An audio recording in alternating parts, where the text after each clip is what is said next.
Ready to explore a world where the sun just decides to quit. Yeah. We're diving into Leslie F. Stone's short story, When the Sun Went Out. And Yeah. let me tell you, it's a wild ride. Yeah. It'll make you really appreciate our sunny days Oh, for sure. a whole lot more. It really makes you think. It's a cool mix of like scientific speculation with a lot of human drama, and you've got the gist. Yeah. What's really interesting about this story is how Stone doesn't just throw you into like a wasteland or post-apocalyptic world. She really builds up this world so well. It's chilling. You really believe it. Yeah. Imagine Earth just stuck in an ice age forever. Oh, yeah. And the sun's just fading away, just a memory. And the last 500,000 humans are all huddled together in this amazing city, Central City. I'm picturing Central City, and I'm already thinking futuristic movie. Oh, yeah. What is life like there before they decide to move underground? Think skyscrapers, like huge ones that house entire communities. Oh, wow. All connected by these airways. So you can imagine this really shows their past technological like prowess, right? But even with all that, they couldn't stop what was happening. Right. The sun's dying, and they have only one option to go underground. So it's a race against time. They're creating a new world under the surface. Yeah.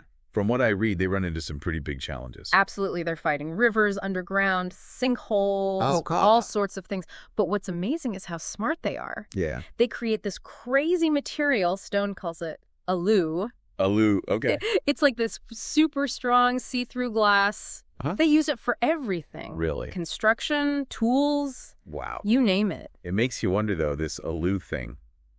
If they can create something like that, Right. how could they not save the sun? Yeah. What were their priorities? It's not clearly said. The story makes you think the sun dying wasn't something they could control. Okay. It was natural. Maybe something cosmic messed up the whole solar system. Okay, so less about priorities, more like a curveball they couldn't hit. Exactly. Got it. Now, our main character, Quila Ray. This astronomer's not too happy about going underground. Yeah, he becomes the way we see this dying world. Yeah. He's always looking at the stars, the sun, and now he has to leave the sky. So he's losing his home, but also his work, everything. Yeah, his whole purpose, like asking a painter to live without color. Exactly. I think a lot of us would feel the same way in that situation. For sure. Leaving everything, live underground. Yeah. It's a lot. Oh, absolutely. That's what Stone does so well. She makes you feel these anxieties, like really face them. Okay, so we've got this dying sun, a society racing to survive, and our sad astronomer with some really big questions. Right. What else happens in this story? It's already a lot. Well, as the sun is like literally flickering out, Yeah. the race to finish the underground city really picks up. Yep. Stone gives you a lot of specifics about the tech, like how they even breathe down there, how they deal with the waste. That's what makes it so immersive, right? Absolutely. Like you're there. Yeah, you feel it all. Breathing that air. Right there with them. Feeling the earth above you. Okay, so. Oh, and speaking of details, Yeah. there's this interesting thing Stone calls the city of children. Wait, a whole city just for kids. What's that all about?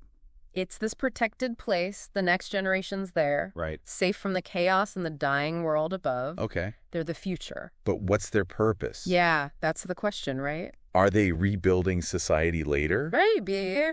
Or are they just hope to show life goes on? I think that's what's so great Stone doesn't tell you. It makes you think about it. It makes you think about what we leave behind. Yeah. What kind of world we give to the next generation. It's a big question, especially now with everything happening. Yeah, it really is. Climate change and everything. Yeah, for sure. And then there's another thing Stone adds.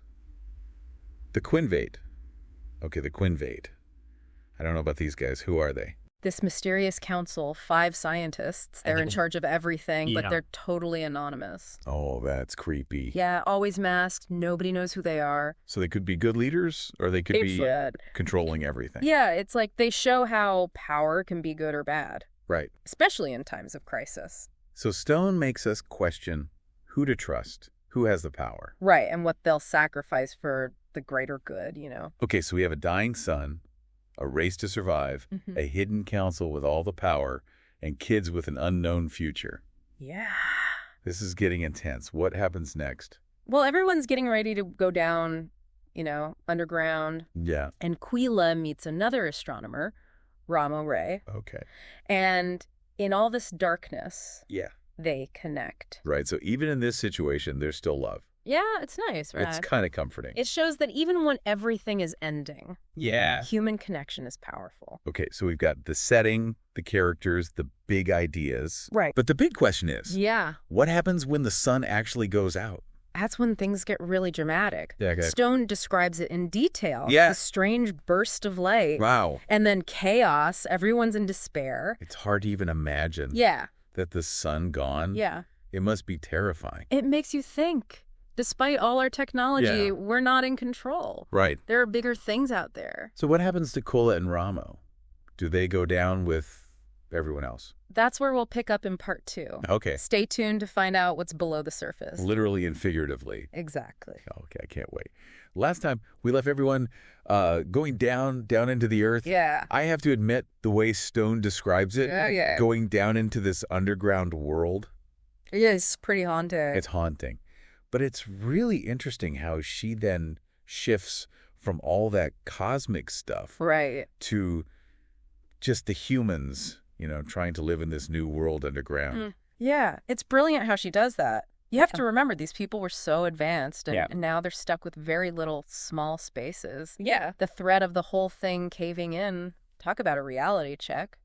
It makes you wonder how we would handle something like that, It does. Going from streaming and all our comforts to just surviving. Exactly. Rationing your air. I mean, it shows how humans can adapt. Right. But also how much we don't even realize we have. Yeah, for sure. Stone really gets into the psychology of it all.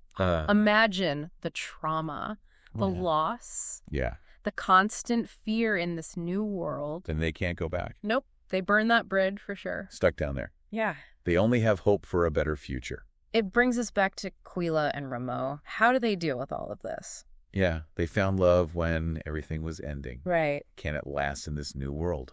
Their relationship is really important in this part. Okay. I try to build a life. They face their own challenges. But it's the stars, that love of astronomy, that keeps them going. So in this darkness, their love for the stars is their light. Exactly.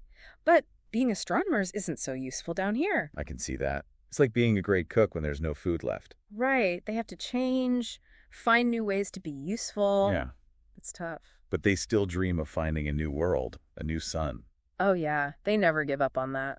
They're looking through all the old records. They spend all their free time doing that. For any clue. Anything to get back to the stars. It's like they're carrying everyone's hope on their shoulders. That's what makes them so interesting. It reminds you that even when things are this bad, humans can still keep going. Okay, but let's talk about the Quinvate. Oh, yeah.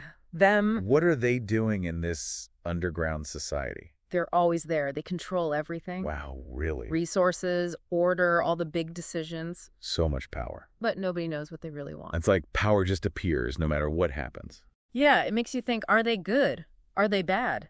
It's scary to think about, especially when it's about everyone surviving. Stone doesn't tell you. Right. But their secrecy, all that power, it raises questions. Oh, sure. Who gets to decide the fate of everyone? Yeah, that's a big question. What will they sacrifice for the so-called greater good? It makes you think about power and control in our own world. It really does. It's relevant, that's for sure. Absolutely. So, we have a society adapting, a secret council, and our two astronomers with their dream. Yeah. Where does Stone take us from here? Well, the story doesn't have a happy ending. Okay. Or a way back to the surface. So they don't escape. It's about how they live in this new world. So finding a way to live within it.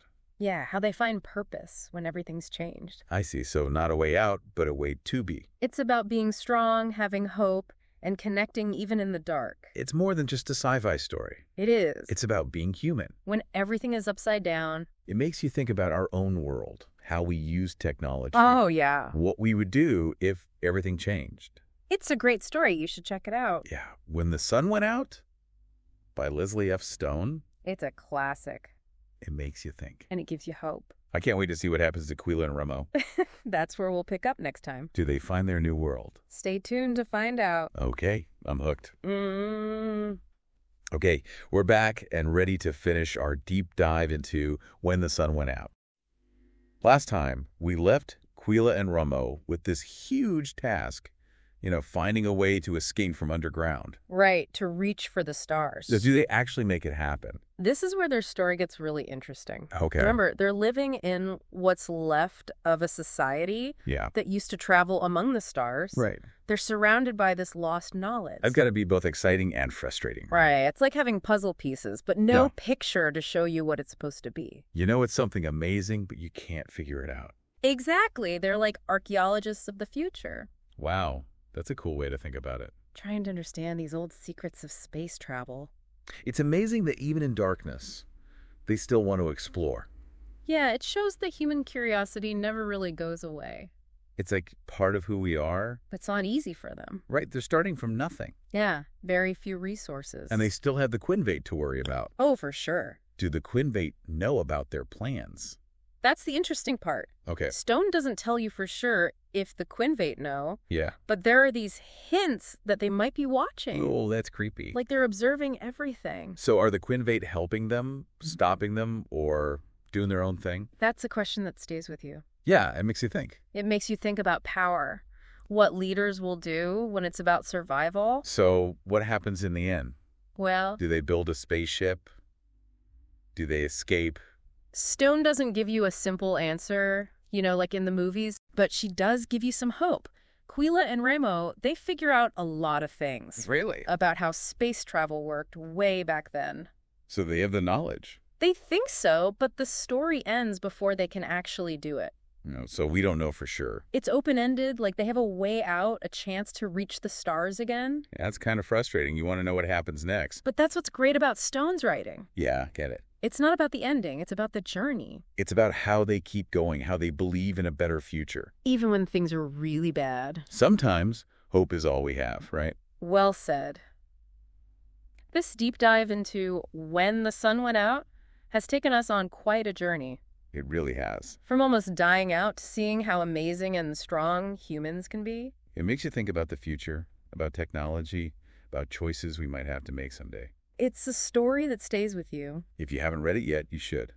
When the Sun Went Out by Leslie F. Stone. It's a classic. It makes you think. And it gives you hope. Until next time, keep exploring and questioning. And never stop diving deep. And remember, even when the sun goes out, there's always a light inside us that can show us the way. Thanks for listening.